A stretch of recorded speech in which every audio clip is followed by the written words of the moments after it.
and welcome back to my channel. Thanks for dropping by.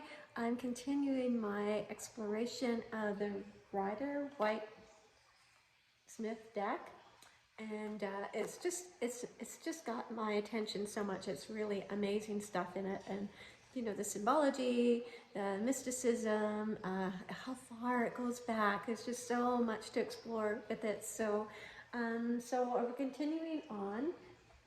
And I just wanted to do things a little bit different because it occurred to me that I wanted to let the cards really speak to me themselves. And though I did kind of look and go, yeah, got a few little things on it, just on a very surface level, it dawned on me that as a channel, you know, since you can channel anything, and these cards definitely have a lot of energy, so tapping into that energy and finding out exactly what that particular card wants to say. So I'm shaking things up a little bit. I'm not just doing the shuffling and get a card and then tell you. I actually came up here earlier. I prepared my space and put out all my beautiful crystals, and just, you know, and smudged everything with the Palo Santo incense this time. Cleansed myself, did a meditation. So I thought I would like to share with you what I channeled from the Justice card, and then we can look up its meanings. So here it is. So you can just have a look at that. Let me just grab my journal, and I can share with you exactly what I got. That's my cat in the background. She just wants attention or something. I don't know. All right, so I just went into channel and I asked, what does this Justice card from the Rider Tarot want me to know about it for me, and also for me to share? So it came up saying, I am Justice, bearing the sword of truth in one hand and scales in the other, poised between two pillars before a veil. My clothing and crown reveal my stature. I may appear fearsome, but there is nothing to fear for those who stand in their truths. The veil behind me shows that things are not always as they appear. There is hidden information. Or are you holding secrets? Notice my one white slipper at the bottom there, suggesting purity of spirit. I am here to share the message that justice will always prevail in the end. Karma will always be met. Kindness will always beget kindness, while truth can be subjective. While truth can be subjective, the intention behind action is always considered in the overall balance with the scales. There. So if your heart is pure and your intent is good, that's taken into consideration in karma.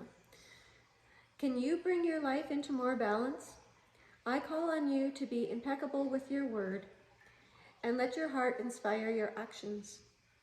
On the mundane level, this basic day-to-day, strive to balance yourself physically, ensuring you are giving yourself adequate food, rest, exercise, and sleep.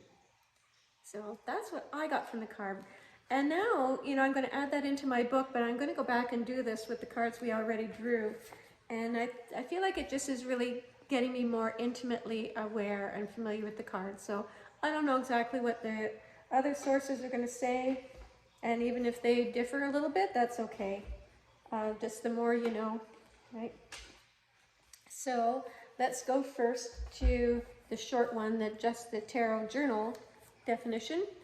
And for justice, which is card 11.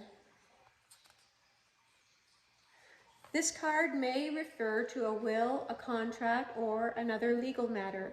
Justice will balance the scales or cut your enemy or your ego down to size. Is it time for a spiritual adjustment? Drop your prejudices and preconceived ideas. Settle the score, but fairly. And I guess if I was in the middle of some sort of a, you know, contractual legal thing, it may have come up with that message for me. But this is the message for everyone reading the tarot, for anybody else. Okay, so justice here. Here we are. So the keywords. Oh, interesting. In this book, she looks definitely female. Whereas here, not so much. I mean, it could be, I suppose. It doesn't have as female a look as this one does. But just to So, I mean, it could be whatever you intend. And it's associated with Libra. So the key words are fairness, harmony, equality, and cause and effect, which is karma. Key phrases: objective thinking restores balance, interaction and communication are essential, accepting the truth, taking responsibility for your choices, making decisions, looking at both sides of an argument, and sexual equality. Well, there we go. That's why we have a female here. So it's not just for male drawings anymore. So the interpretation from this is what's fair to one person may not be to another. But when you draw this card, you are being reminded to take a very rational view of the situation or issue at stake. How involved are you emotionally? Can you see the forest for the trees, or do you believe that someone is being unfair or judgmental? Justice asks us to look logically and objectively at ourselves to find the whole truth, nothing but the truth, even if it means recognizing that we have made mistakes and must make amends accordingly. It also says that you ought not to be judgmental about your actions or intentions or those of others. Now, you may find this card turning up when there's a big decision to be made, or if it's in the you now position, you'll be able to do it with a more rational viewpoint than you thought. If it shows up in the past as a past card, it implies that you have got what you deserve. You have accepted the situation as it is now because of what you said, did, or didn't do in the past. And now things are set to improve. So that's always a good message. Whatever the results of a series of events, things will now begin to work out for you if you are truly honest and take responsibility for your choices. Legal issues, settlements, debts paid, lawyers, and other official systems are often signified by this in a future position and will have successful outcome. If you are seeking a new romance, drawing this card indicates that you will get what you truly deserve, or a charming diplomatic admirer will soon come into your life. So that is obviously slightly different. What I had intended was to channel and then supplement the channeling with whatever has been the accepted version of that card. So I'm going to do that, but I like the idea of connecting more intimately with the card itself and seeing what it meant, to me, what it wanted to convey to me. So that was kind of fun. I hope you found it useful.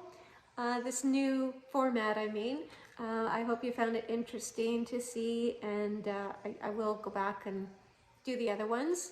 So I will share those with you also if you want. You can let me know, and I can just add them in the comments of those past videos. If you think that's something you would like, just please drop me a comment. Let me know. Let me know how these are resonating with you, or if you're also want to channel, we can all channel.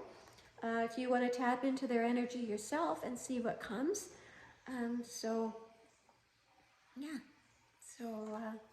Channeling is just one of the things I do. I channel my higher self. I channel other people's higher selves for them as a service that I offer, and also animals' higher selves, whether they are still with us here on the earth plane or whether they've crossed over. So yeah, just as an aside. So I love just playing in the realm of spirit. So this is a lot of fun for me, and I thank you for sharing your thoughts and for coming along with the ride with me. And I'm really enjoying this, and I'm going to continue to build and to add on as we go. So yeah, have a beautiful day, and I hope you will come back and see me tomorrow, and who knows what card we'll have for that. So may the cards always be in your favor. Big love.